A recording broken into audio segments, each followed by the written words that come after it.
दुनिया की तारीख में कुछ वाकयात ऐसे हैं जो इंसानी सोच की हदों को तोड़ देते हैं। इन्हीं वाकयात में से एक है जुल्करनैन का सफर। वो बादशाह जिन्हें अल्लाह ने ताकत भी दी और हिकमत भी, और फिर याजूज और माजूज, वो कौम जिनका जिक्र सूरतुल कहफ में मौजूद है। एक कौम जिसका ज़हूर क़यामत की बड़ी अलामात में से एक है। इस दस्तावेजी फिल्म में हम सिर्फ कुरानी वाकयात, सही अहादीस और मोतबर तारीख से चलेंगे, कोई अफसाना नहीं। कुरान जुल्करनैन को एक अजीम बादशाह के तौर पर पेश करता है। अल्लाह फरमाता है कि हमने उन्हें सबाबों तक पहुंच दिया, यानी जराए, रास्ते, इल्म, हिकमत, वो तमाम चीजें जो दुनिया के कोने कोने तक सफर करने के लिए जरूरी है। लेकिन कुरान उनका असल नाम नहीं बताता, ना ही उनकी कौम का जिक्र करता है। सिर्फ उनकी शख्सियत एक मुमिन, आदिल और ताकतवर हुक्मरान के तौर पर बयान की गई है। यही उनकी अजमत थी। उलमा की राय के मुताबिक उनका मकाम किसी आम फौजदार या कैदी से बुलंद था। वो अल्लाह से ताल्लुक रखने वाले इंसान थे।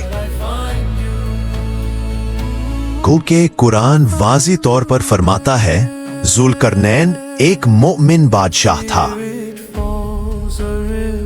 कुरान बताता है कि जुल्करनैन सबसे पहले मगरिब की तरफ रवाना हुए। वो एक ऐसी जगह पहुंचे जहां सूरज उन्हें ऐसे गुरूब होता नजर आया जैसे किसी कीचड़ भरे चश्मे में डूब रहा हो। याद रखें, कुरान ने सूरज मिसालन कीचड़ में डूबता है नहीं कहा, बल्कि जुल्करनैन की नजर से मंजर बयान किया गया। वहां उन्हें एक कौम मिली जो बहुत नाफरमान और शिर्क करने वाली थी। जुल्करनैन ने उन्हें बताया कि अगर वो ऐसे ही जुल्म और शिर्क में रहेंगे तो उन्हें हम भी सजा देंगे और कयामत के दिन अल्लाह ताला भी सजा देंगे। लेकिन जो नेक अमल करेंगे उन्हें अच्छा बदला मिलेगा, हमसे और अल्लाह से भी। यहां उनके पास पूरी ताकत थी कि वो सजा दें, लेकिन उन्होंने इंसाफ का रास्ता अपनाया और लोगों की इस्लाह की कोशिश की। अल्लाह ने उन्हें इख्तियार दिया सजा देने या एहसान करने का। जुल्करनैन ने इंसाफ और रहमत को मुंतखब किया। ये एक आदिल हुक्मरान की पहचान है। बस इस सफर के बारे में कुरान में इतना ही जिक्र आया है। जुल्करनैन फिर मशरिक की तरफ बढ़े। वहां उन्हें एक ऐसी कौम मिली जिसके पास सूरज से बचने का कोई साया नहीं था, ना दीवारें, ना छांव, ना कोई पर्दा। यानी वो लोग बिल्कुल सादा और सीधी जिंदगी गुजारने वाले थे। मुफस्सिरीन के मुताबिक ये वो जगह थी जहां सूरज 6 महीने तक गुरूब नहीं होता था, या वहां छत बनाने का तसव्वुर मौजूद नहीं था। अल्लाह बेहतर जानता है।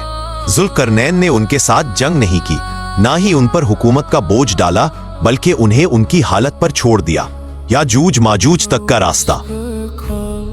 ये सफर सबसे सख्त, सबसे पेचीदा और सबसे तहकीकी था। कुरान के मुताबिक जुल्करनैन 2 पहाड़ों के दरमियान एक तंग वादी में पहुंचे। वहां के लोग अजीब जुबान बोलते थे, दुनियावी तरक्की से दूर लेकिन दिल के साफ थे। उनके सरदार जुल्करनैन के पास आए और कहा, याजूज और माजूज हमारे करीब रहते हैं,